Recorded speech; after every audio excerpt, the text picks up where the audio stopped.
Give that a second to load up.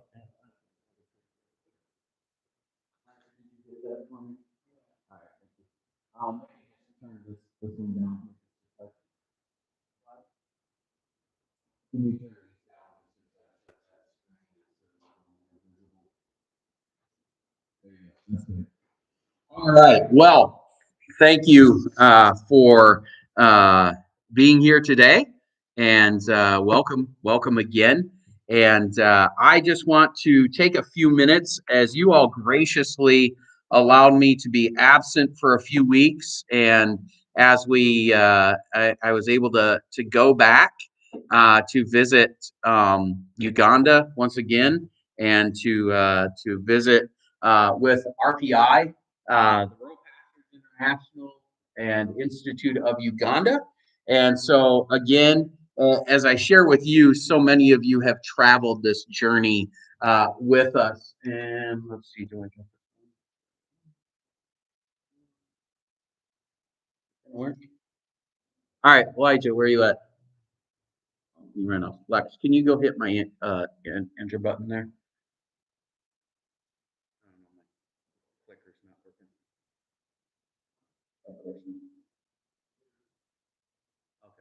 All right, so just kind of as a way of brief for those of you who don't know, kind of where our relationship with RPI came from. Many years ago, Karina and I went to Uganda, and my sister was having her wedding reception with her husband, who is Ugandan, there. And while on that trip, I met Martin Yuku. And we had some conversations. A year later, we went back and visited in Uganda. Went up to Kamuli and met Pastor Sosin there. And we did some training with some pastors. I think it was like 25, 30 guys under a tree, just a day or so that we did some training there, and really began to sense that this was the place that God was calling us to begin a ministry that God had planted in my heart years and years ago. And just a space where we would have the ability to train and equip rural pastors, both with theological training and with some sustainability, some work piece there. And Uganda, the kind of like, well, why Uganda?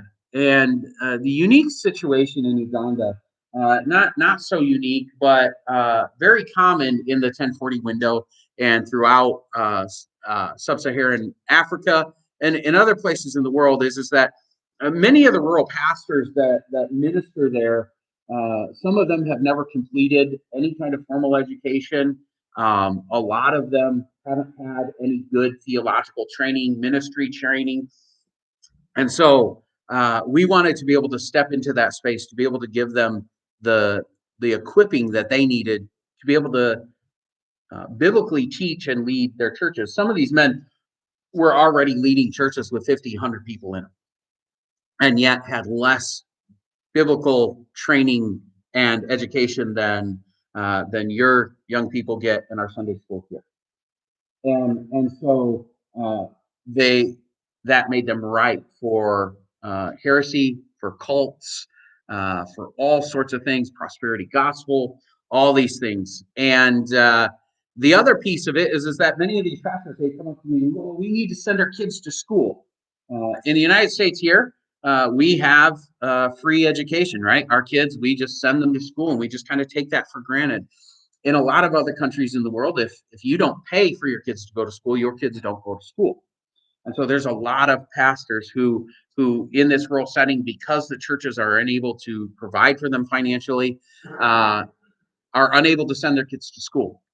And so this is the space where we wanted to step into, to be able to provide for these pastors the biblical training that they needed, but also to help equip them with some skills, some abilities to be able to earn some income, so that they could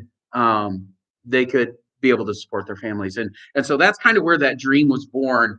And over the years, we progressed. In 2019, 2020, many of you here helped raise about $100,000 to put up the first building that we built that would become the Rural Pastors Institute of Uganda.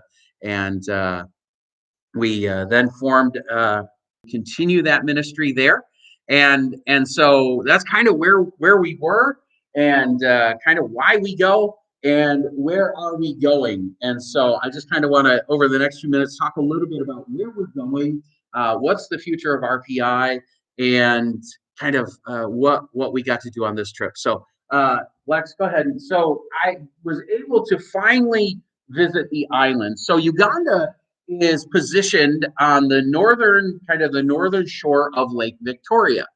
And Lake Victoria is the second largest freshwater lake in the world. We have the largest, of course, Lake Superior, and then the other lakes that we have.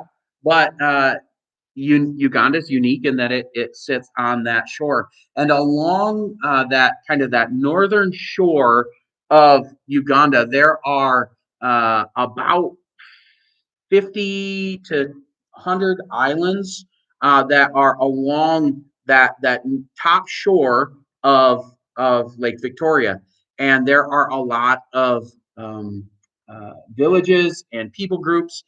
Originally, a lot of the people groups that inhabited these islands were the criminals, right? They would get in trouble on the mainland. They would flee to the islands because the law wouldn't pursue them out there, and so that's kind of where a lot of the inhabitants originally came from. And the islands just tend to be, some of them are large, some of them are small, and very much a fishing base. So go ahead and put this. So this is, you can see once we headed out, we took a ferry across. That ferry took about 45 minutes or so to cross onto the main island, and that's the one we visited. We have several pastors there, and you're going to get to meet them here in just a minute. But we drove after we hit the island. We drove out to one of the far ends of the island that we were on, the largest island there. And this was that's the end of the road, right? Literally, the road runs right down into the lake, and you can see some of these other land masses and are some of the other islands that you can see. This here is just outside the home. Go ahead and hit the next picture. Okay, there you go. This is Pastor Paul, and Pastor Paul is one of one of the pastors that was in our cohort number 4. So we now trained 4 groups of guys through our training, and they have for a year at a time. A group of about 18 to 20 guys will be involved in each cohort, and so he is part of our group on cohort 4. And this is his wife here, and then 4 of his children, and this is their home right here. And so that picture you saw was looking down right here. That's his view out into that beautiful lake. But this is his home right here. Again, very, very kind of normal type of home. You see the mud, basically like a mud plaster. They'll put sticks in here, and then they'll slap this mud in here, and it will harden. And then you get this kind of a tin roof on it. There's some sugar cane leaned up against most of the homes. This is pretty traditional. And so then this next picture here, you'll see where's that? This one here. So this area he had set up because he knew we were coming to visit, and so he wanted to have a nice area for us. And this is actually part of his home. There's kind of 2 rooms here, and then one other room. But this was the room you can see laid out this kind of this grass mat and some chairs and set this up. And we were informed that this is actually a chicken coop. He cleaned that up and set us in there so that we would have space to meet when he came. And so this is the space that he set us up and to to meet with him. And that chicken coop is pretty important to him. So when we provide one of the goals of RPI was to be able to provide this training to these pastors at no cost to them. And when we say at no cost, there's a cost involved to it, but we didn't want to have to charge the pastors for the training that we were giving them. Very unique. Most Bible schools and ministry training, yeah, they're charging the pastors something to attend. And one of the reasons why these rural pastors hadn't accessed this kind of training is because of the financial situation that many of them find themselves in. Accessing the kind of training that they would want or need is financially inaccessible to them. The only requirement that we have of the pastors that come and join our cohorts is they have to transport themselves to the training. One of the things when we were getting started with this, a lot of people told us they're in Uganda, it'll never work. These guys will never pay to get themselves to this training. You've got to give them money to be able to for them to transport themselves. And we said, no, we're providing the training to them at no cost to them. Their commitment, their buy-in is they got to get there. And so for the guys on the island, that is quite a substantial amount of money. So for them to travel, for this pastor to travel from this island all the way to where we're at, he has to be able to take that ferry or take one of the boats across. For him to travel from his house to the other side of the island where the ferries are all at would take him all day if he's walking it. Right? It would take him all day to walk that distance. And so for him to get to the training, he would have to leave sometimes 2 or 3 days ahead of time to be able to get there if he was doing it mostly by foot. To take a boda, which is one of their little motorcycles, there's guys that if you want to catch a ride, instead of catching an Uber, you catch a boda and you hop on the back of that boda. And for him to travel from where he's at on the island to just the other side of the island on a boda would cost him as much as on the mainland as you could travel about 100 miles. And so the cost for him to travel on the island is very expensive. And so even on this island, these villages are very much kind of independent villages. But he decided, I want to make this possible. I want to travel there. So he created this or sectioned off this part of the house and turned it into his chicken coop. And he began to raise local chickens, and he would sell them so that he could be able to afford his transport to be able to get to the training. And so it's one of the things that we've kind of surprised some people that they said, oh, you'll never get these guys to pay to come to the training. And yet these guys faithfully find ways to be able to transport themselves to our training. And so Pastor Paul was the first guy that we met there. And he actually served as the chairperson. So in the class, they kind of choose a leader, or they call him the chairperson of their class. And so Pastor Paul actually served as the chairperson of cohort number 4.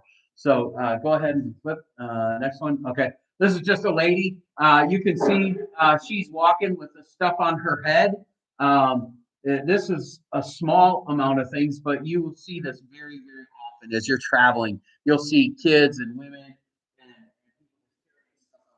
And as you can see, she's not balancing with anything, right? I mean, she just has that on her head.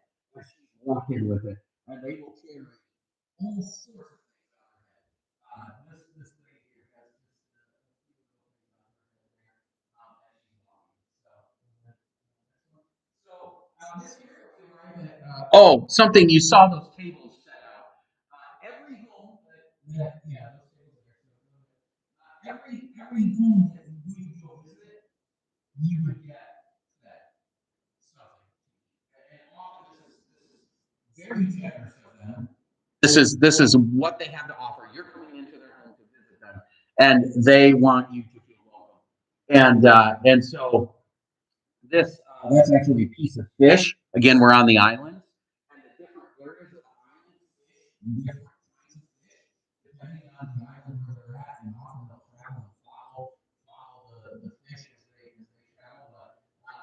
when we visit 5 people, understand you're fed 5 meals. And they have cooked a meal like this is Thanksgiving.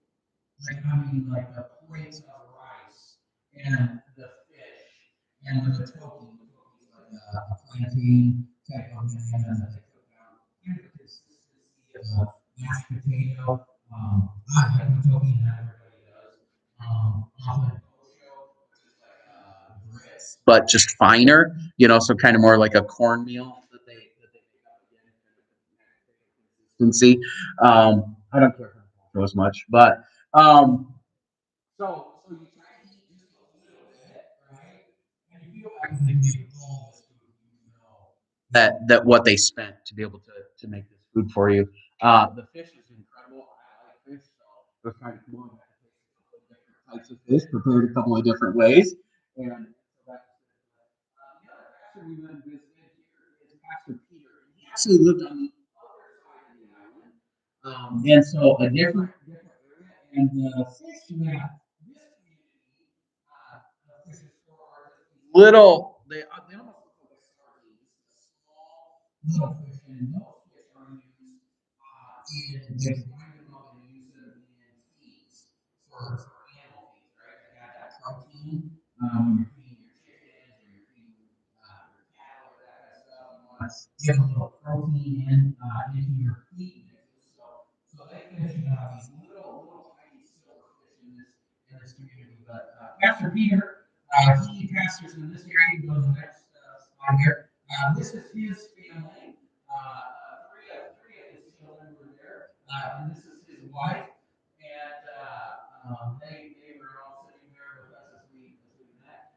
And you can see here on this map. So this is Bahuma Island. This is the island which we were on, kind of the biggest of all the islands out there. So Pastor Peter, Pastor Paul was kind of right up here. So that picture I took was right up here, and then Pastor Peter was right down here. So I snapped a shot as I was driving, so you can kind of see on the island where we're at. And the ferry, which we took, is way up here. And so again, to travel this distance. Took us probably from here to here in a vehicle, in a car. And it probably took us a good half hour to drive. So this is a fairly large island that we were on, the largest of the islands. You can kind of see these are the different communities and these brown spots you can see. Those are but Pastor Peter, some of the things that he expressed that he appreciated about our guys, of course, the training. And he said he was almost ready to give up pastoring. He's been pastoring here for about 5 years. And RPI kind of reignited in him a desire and that passion for his calling to pastor this church. And he said one of his struggles, though, is because the fishing communities follow the fish, every 6 months or 9 months or so, his entire church will just be gone because they've moved to a new place to follow the fish. And so it's like he's always starting over with the communities because not all the guys that move come back, right? And so he said he had started training after his RPI training. He started training a group of about 20 guys in his church that he was discipling, he was working with, and then the fish moved, and 18 of those guys moved as well. And so you can understand just how hard it is for his small church to get traction because they're always the church is constantly moving and new people changing. And he said the other thing about the fishing communities is financially it's hard for them because fishermen, they'll get their money, they make that money that day when they bring in their catch, and then they spend that money very quickly because they don't know if they're going to drown when they're out in the water. And so they just spend their money very quickly, and so very little comes in to help support the church. And so guys, again, like Pastor Peter and Pastor Paul, have to find other ways to be able to support themselves. And many of the pastors that we work with, very, very few of them make any kind of income from their churches. And if they do, it's very, very limited. And so that's again why part of the plan, part of RPI's uh, ministry is to help teach these guys sustainable things that they can do to be able to earn and make income. And so the next picture here, this is Pastor Jesse's home. And Pastor Jesse was in our cohort number 3. So this is actually his home right here. This is a little shop that's set up outside, but you see all this lumber here.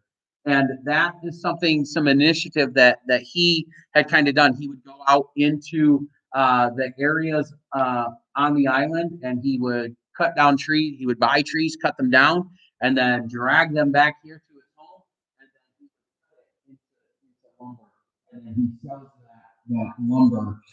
So he already had some initiatives, some things that just as he was doing, but then back here, so this is part of his, a little part of his property here too. Go ahead and hit the next picture. So after his training with RPI, he kind of learned about doing a chicken project. Like he can raise some chickens. And so Pastor Jesse, this is Pastor Jesse here. This is him here. He has this little chicken coop here, but he also has another kind of bigger one over off to the side. But after going through his training with RPI, I kind of learned about raising some chickens. Yeah, go ahead. So this here is the last of the flock. He had bought 300 chickens, right? It's a breed called Soso, which is kind of like a meat type of breed. And so he raised these chickens, 300 of them. And right before Christmas, he was able to sell 100 of those chickens for $15 each, which is a huge income for Pastor Jesse. Just substantial. It's about $1,000, right? And then he sold another 100 for about $10 a chicken, and so he made about another $1,000 off of those chickens. And then these are kind of the stragglers, the leftovers. He gave us a couple of those. We ate them. They were very tasty. Um, and But he's selling those off. But he had just had, in a couple of days before we got there, gotten another bunch of chickens, 500 of them this time, that he was going to raise up.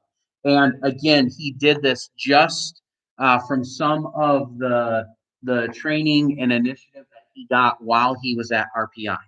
And RPI didn't give him the funds to be able to start this, right? We just gave him the knowledge, right? Some of the training, and he took the initiative to be able to start this project. And now having some extra funds to be able to send his kids to school. Remember, you got to pay to send your kids to school, and when you have 6 kids that need to go to school, you can imagine the cost of that. And so this project has been very successful. We look at maybe turning his home there into one of our regional training areas where we can bring some of the other pastors from the islands to be able to learn. Hey, this is what you can do on your property here. It doesn't take much, right? I mean, you can look at just the lumber. It's not nothing fancy, right? Built this area, some metal here, some scrap here, and yet he was able to raise these chickens and to sell them. This is the view from actually Pastor Jesse's house. So right out his front door, this is what he sees. This is the ferry boat that we took over, and it's down this road here and comes up around here. But this is right where Pastor Jesse's house is at, right off of the ferry boat. He's kind of at the other end of the island. And one of the other things that RPI does, attempts to do, is that we want our pastors to come to be influential pastors in their region. And so Pastor Peter and Pastor Paul were both recommended to the RPI program for cohort 4 by Pastor Jesse, who had traveled through cohort number 3. And so those referrals are important because they're going to refer guys that they think can benefit from the training, and guys that also have some initiative as well. And so as we grow, our cohorts really get better and better, because we're always getting these referrals from other pastors who are saying, hey, that's a sharp guy. He could use this training. And so our cohorts are getting better and better every time we have a group of guys go through. And so that was kind of the trip out to the islands. And I told them if I were to ever build a house in Uganda, it would probably be on one of these islands. So Pastor Paul showed me a few lots that were for sale, so I could build my house near his. But so I let him know that if I ever moved there, I probably would take him up on buying one of those lots. So um, here we go. Next slide. So then we traveled back. This is kind of a shot of the ferry as we headed back to the mainland on our visit from the island. So go ahead, Lex.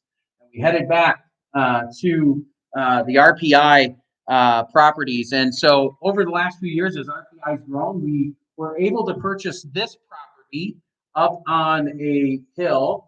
You can see the view from our hill that we have there, and just an amazing $1 million views. And our goats have some of the best views in the world. Last January, Lex and Karina and I and Steve were able to travel to Uganda, and this hill had nothing on it, and so we put in all these posts and last January, and so they then finally completed this.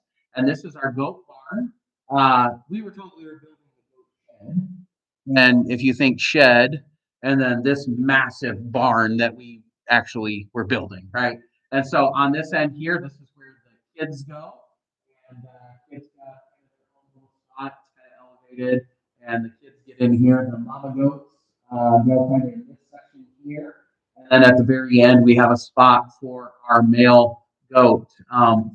What we're attempting to do with RPI and this with the goats here is that as we're building out a sustainability program, we're building out a program where these guys are being taught how to raise some goats, and we're in the process of developing basically our own breed of goat.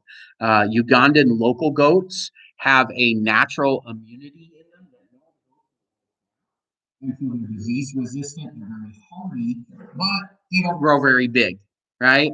And so if you're trying to sell a goat for meat, you actually want them to have some meat, right? Local goats very kind of skinny, and so we have gotten a purebred boar goat, which is a meat breed, and we breed the male against the female local goats to get these have kind of a hybrid, um, and so they have that disease resistance and yet grow very big. And so then, so then these goats then as they grow. So on our model farm, we've got about 6 acres or so where this is at, and you can see we catch water off of this to be able to water the goats up here. And this pen here, we own down this hill here. Where the next step is to put in paddocks for the grasses for the goats to be able to graze. But as the guys come, they will be taught how to raise these goats. Taking care of them and raising them. And then this year we're also implementing well, listen, raise these goats, how do you market them?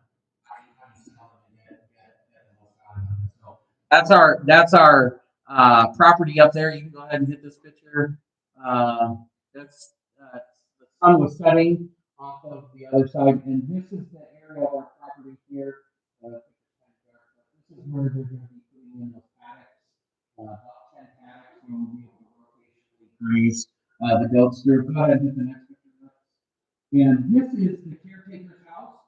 So this is the house right just outside of the goats kind of right down here, that picture you saw there. And so the caretakers can kind of see. So we have a couple of guys that stay up here, and they are there to protect the goats, right? Because if people knew that there were goats there, they would come and take those goats. And so we have them fenced in. We're considering getting a couple of dogs that will be like sheep dogs, basically to help protect the goats and to be there. This guy here is Bruno. You can see him, Bruno, and his wife Ruth. They're sitting, just kind of hanging out in the shade up here. but Bruno serves on our board of RPI on the Ugandan side, and you can pray for him. He's currently in South Africa. He is works for the government in land surveying, and he's been a real blessing to RPI because all of the properties hire a guy like him, get them to come out.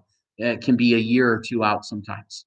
And so all the properties that we've ever bought, because he has that connection and does it, he goes out and surveys our properties. He tells us these are good properties, those are bad properties. And so the three properties that we've been able to buy and get, Bruin has been very, very vital in accessing those and getting the titles and for the land and all of that stuff. And so just a real to RPI. But again, pray for him. He's in South Africa doing the master's program in land surveying and some of the things that he's doing. And so kind of away from home until May, doing that program. And then he'll be back in Uganda. But pray for his wife. She's home with the kids and while he's gone. So go ahead, Lex. Next shot. So then back down at the property. So that property is actually, if you can see through this building, the hill where that property is back up here about a mile. There's a road that walks right up here, about a mile from where our main property is at. There's our main 3-acre property here, and this is that building that I told you that we built about 5 years ago now. And we were involved in helping to raise the funds and erect this building here. And this is the building. Currently, the front part of this building here is where all the pastors sleep. We've got about 18 bunk beds, so what, half of that, 9 bunk beds crammed in here for 18 guys, or maybe even 10 bunk beds. We cram these guys in here to be able to have them to have sleeping quarters, but then they also train in there. And these bunkers that I was looking at a picture the other day that we planted right after we built this building, and they weren't even there in all 5 years. You can see what 5 years ago how those homes looks like. But this building here is our new dorm building, and this picture really doesn't do it justice, but if you were to take 4 of these buildings, if you were to take 2 of these and stack them side by side, one here and then one up here and one here, so it's really about 4 times the size of this building here. This building that we're building the dorm, the roof's on it. They were doing some plastering. Our expectation and hope is that within the next 3 months, we can shift all of the sleeping area into these rooms over here, so that this building becomes strictly for dining and training. And then of course there's the teachers' cottage back here. And so the team that goes in July, we're hoping that they'll actually be able to maybe even sleep and stay in this building. This building has running water that's being put into it, showers and toilets and that sort of thing. So just a real upgrade for the property and for the facilities that is there. One of the things about RPI, part of the program is one of the things that makes our program unique is that the pastors feel loved and cared for, and really one of our things is that they would be allowed to maintain their dignity. Um, I want to just share with you here quickly a a note that we got from one of the pastors. I just want to read this just the other day. Um, uh, that Martin shared with us. He said that Pastor Jacob, one of the guys that just had gone through our program, um, he said we originally considered maybe not having him in our program. Again, there's an application process and an interview process, And so he through the process we decided to allow Pastor Jacob to enter the program, and he wrote this. He said, Reflections on my time at RPI with cohort number 4. He said the plight of a village pastor often goes unnoticed. One zealous minister went out to plant a church in the rural area at the furthest side of the island. His catchment was first the unwashed of the area, the widows and the orphans. Under his stewardship, he faithfully served with grace in a difficult situation. The local fellowship sat under a mango tree for many years with its associated hazards like disrupting rains. Through it all, he endured. One day, a big name pastor visited the church ministry and planted a tree at the compound. Soon the church got a semi permanent structure.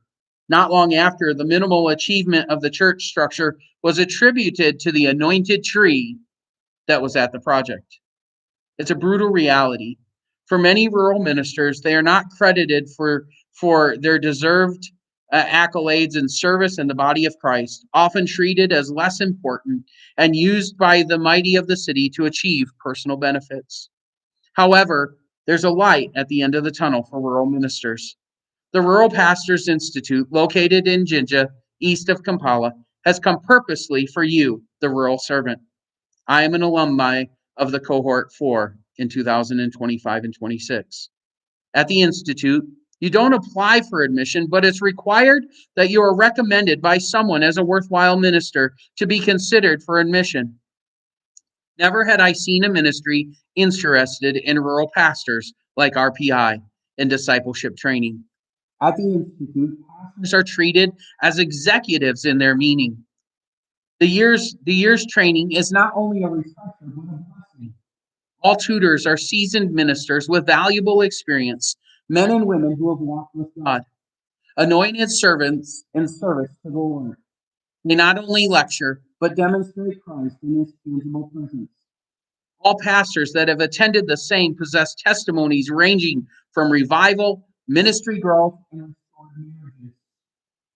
The property in area is top.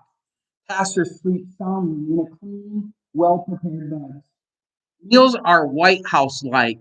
Balanced dietary taste every day, fruits, blended tea, fish, meat, all food. The environment is very good and interesting to learners. The natural quiet fauna around the compound makes it a conducive for a learning environment. Everyone from the evening stand to the cook spread is treated with dignity, thanks to the noble character and values of the RPI staff.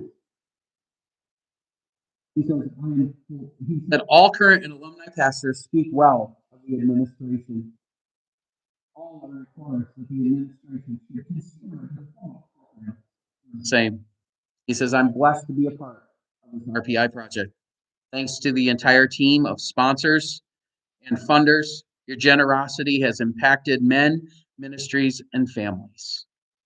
That's from Pastor Jacob. And so you see the impact that RPI is having on these local pastors, on these rural pastors, that this is something that is monumental in their lives. You can go ahead and flip to the next slide.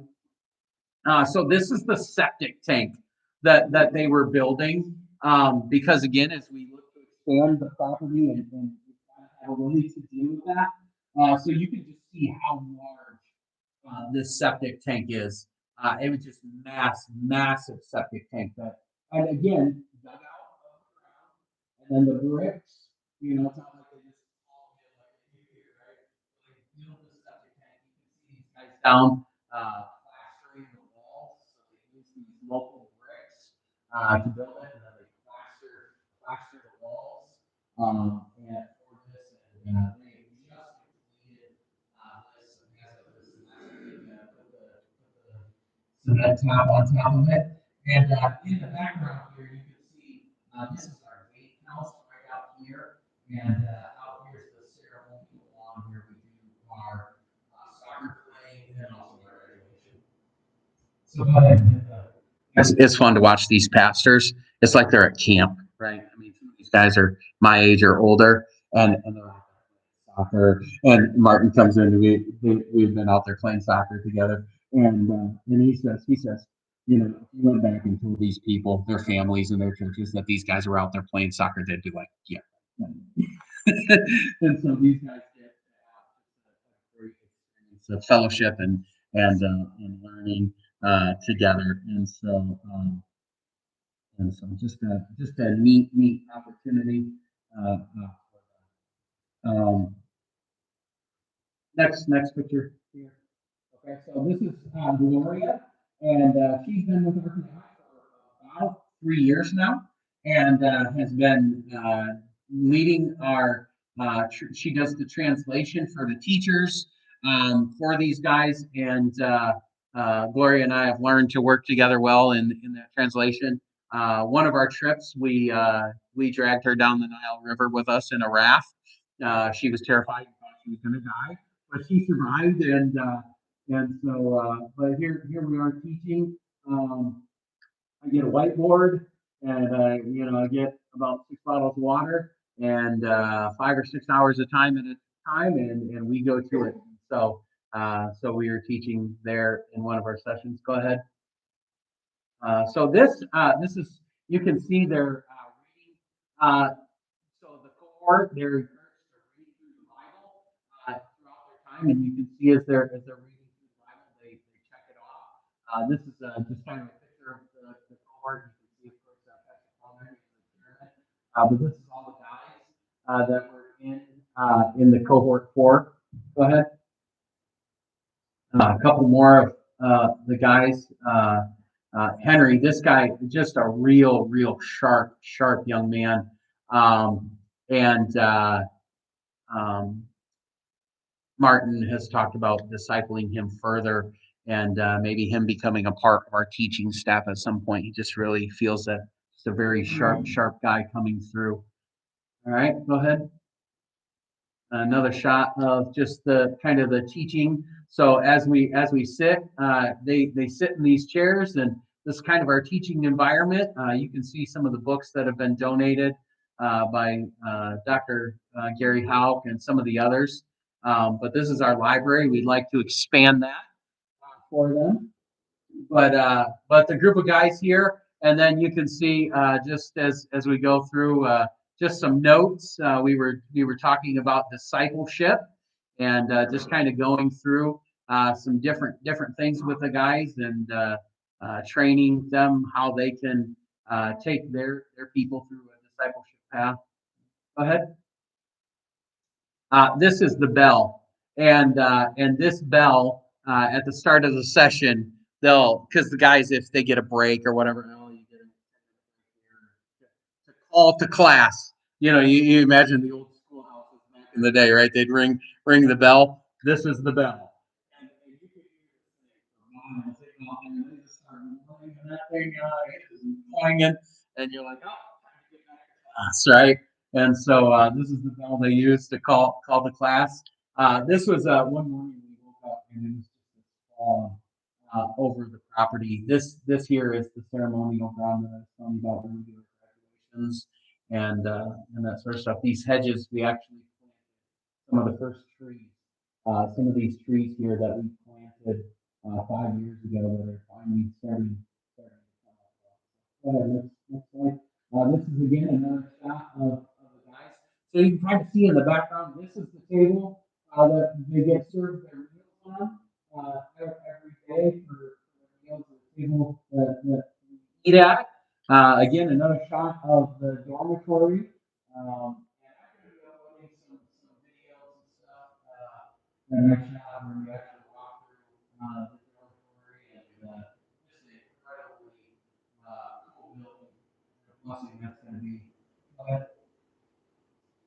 So getting ready for graduation day, right? You think, oh, you got to hire your clothes, right? Ladies, this is probably something you would